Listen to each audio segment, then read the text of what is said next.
नमस्कार, गुप्ता सरिता संगीत YouTube channel में आप सभी का स्वागत है। मैं एक सोहर गाने जा रहे हैं। करी के सिंगार कोरी ठाढ़ा नयन भरी, काजल हो मोरे राजा गोड़े मोड़े तानी लाचा, दरियात मुख ना बोले लहो मोरे राजा गोड़े मोड़े तानी लाच, दरियात मुख ना बोले लहो।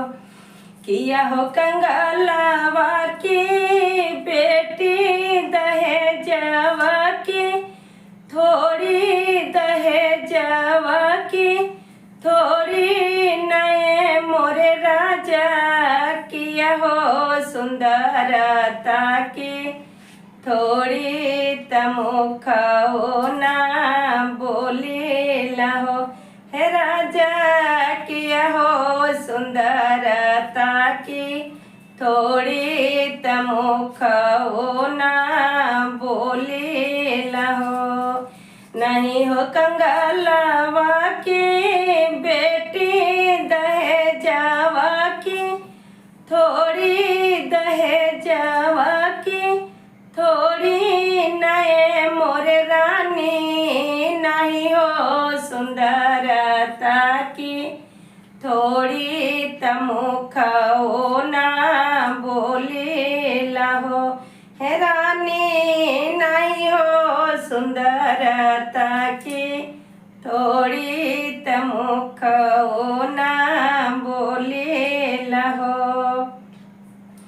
मोरे रानी नहीं हो सुंदरता की थोड़ी तमुख ना बोले लहो।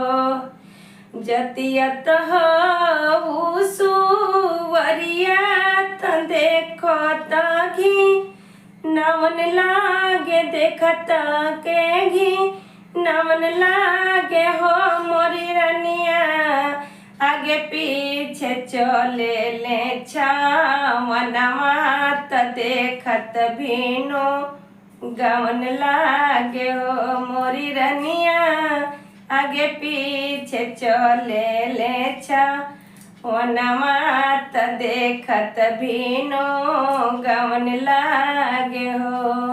करी के सिंगार गोरी ठाढ़ा नयन भरी, काजल हो मोरे राजा गोड़े मोड़े तानी लेच, दरियात मुख ना बोली लहे मोरे राजा गोड़े मोड़े तानी लाच, दरियात मुख ना बोली लहे।